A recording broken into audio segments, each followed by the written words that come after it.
किरण शर्मा। हम मंजू शर्मा अपना YouTube channel पर सबके स्वागत करै छी। नमस्ते प्रणाम सब यूट्यूब फैमिली के प्रणाम, जते चाची दीदी माय दाई सुनमी सबके प्रणाम। और दिल से कहै छी कि बेगर दिल से अहाँ प्रणाम करै छी। दिल से प्रणाम करै छी अहाँ सबके, सब गोटन के जते कोई गीत सुनबे हमर तक सब गोटन के दिल से प्रणाम करै छी। और हम दोनों देवरानी जेठानी जा रहा छी बहुत प्यारा सा चुटकुला गीत गाब, अहाँ सब जरूर सुनबे, कमेंट करके जरूर बताएब। बहुत बहुत प्यारा सा चुटकुला गीत है और अहाँ सब ज़्यादा से ज़्यादा शेयर करबे और प्यार आशीर्वाद खूब देब और फुल वॉच करके अहाँ सब गीत के सुनब। बहुत प्यारा से गीत छै, आधा गीत सुन के नहीं छोड़ब, लास्ट तक जरूर सुनब। बहुत प्यारा सा चुटकुला गीत छै। देखिए केकरा पर रहै छथिन आ केकरा लग जाय छथिन से अहाँ सब जरूर सुन के बताएब गीत केहन लागल नहीं लागल।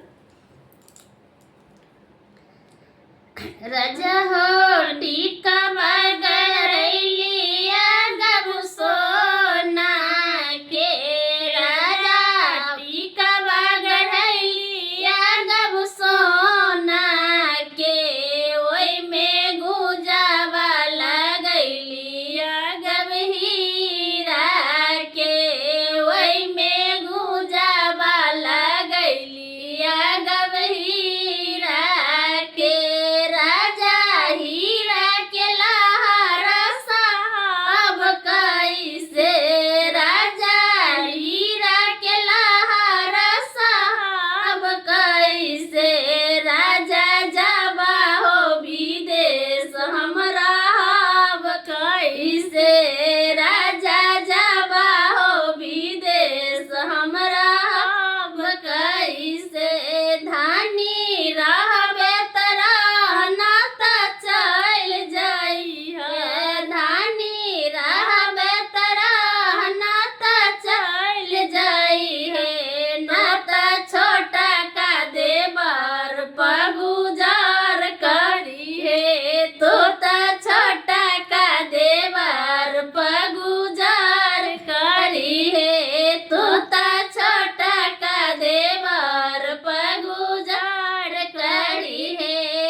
धानी रहबे तरह नाता चल जाई है, तोता छोटा का देवर पगुजार करी है, तोता छोटा का देवर पगुजार करी है।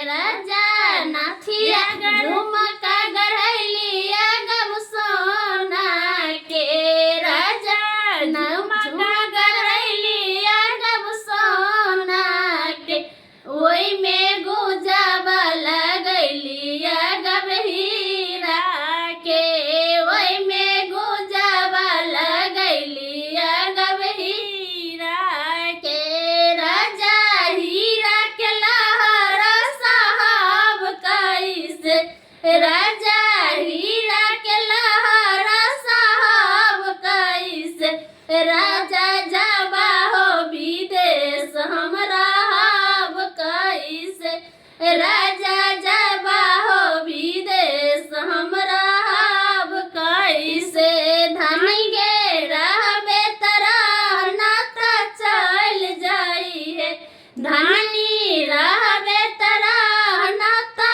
चल जाई है, तोता छोटा का देवर पगुजार करी है,